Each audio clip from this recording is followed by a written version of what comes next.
almost seems ridiculous that the majority of Star Wars games are, well, rubbish, considering how successful the license is, but as we all know, this is very much the case. The major exception to this rule, however, has been BioWare's KOTOR series, the third of which is due for release later this year.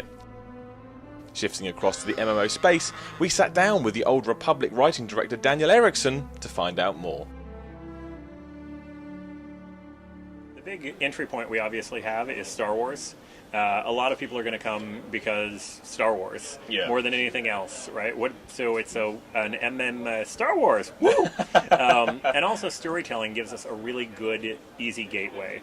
You put somebody who doesn't know all the complications of a traditional MMO, they don't know all the complications even of a traditional RPG, and you drop them in the middle of a story. You say, hey, look, you're making decisions, and they get connected in, and then it gives them a little bit better ownership to try to muddle through some of the rest of the stuff. Were there many struggles with LucasArts and the story, considering it's Star Wars?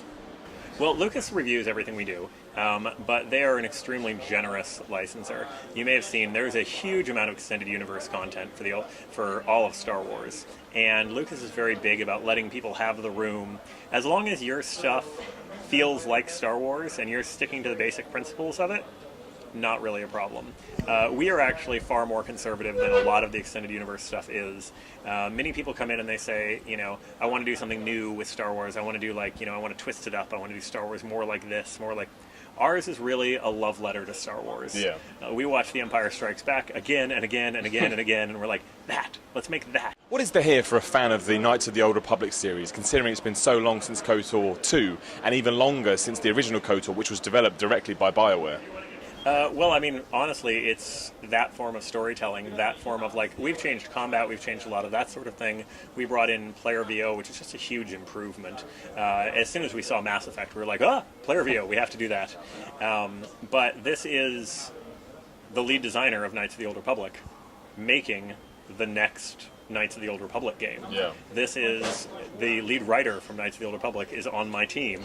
Writing Tor, right? This is where Knights of the Old Republic went. The difference is all the dreams that we had of doing it bigger, doing it better, doing huge, amazing quest pieces, getting to do whole smuggler RPG, getting to do the whole Sith RPG, all the things we would have never been able to do in a single-player game, we were able to do because of the scope of an RPG, of an MMO. And the nice part is, because it is an MMO, we were forced to do action-fast combat, because, hard to pause the server. Yeah.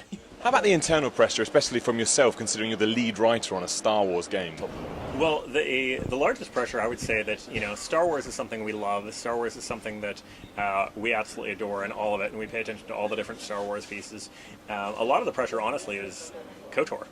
Knights of the Old Republic is thought of by many people as one of the best stories, if not the best story, that's ever been done in RPG form. And that's the people that we have to look directly in the face, right? Yeah. And say, yes, no, we are doing the next Knights of the Old Republic. Our stuff is that big, it's that dynamic. And the crazy thing with the Old Republic is there is as much choice and as much different branches in each class story as there was in all of Knights of the Old Republic. So for people who used to come out and play one BioWare game again and again to see all the different multiple sides, you could do that with just a single class in the Old Republic. And that's why having that stamp, having the lead writer from KOTOR come down, having the director from KOTOR, having these people on the project really helps, when you say, hey, this is really what we're doing. But yeah, that's where a lot of the pressure comes from the writing side. So you're going to have to put a twist in there then, surely? Well, but see, that's the twist. You were expecting it the whole time, and then bam, no twist. There are actually some pretty fantastic twists in the game. Yeah. One of the things that you never want to do is say, hey, there's always got to be a twist, right? So each class has a trilogy. So you're talking about 8 classes, 3 full stories each. Chapter 1 is twice the size of KOTOR.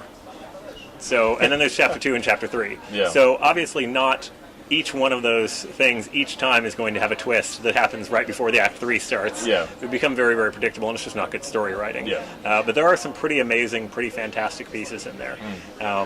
It does not turn out at the end that everybody is Revan. That is not the twist. To be able to flip a switch and turn that on April Fool's Day.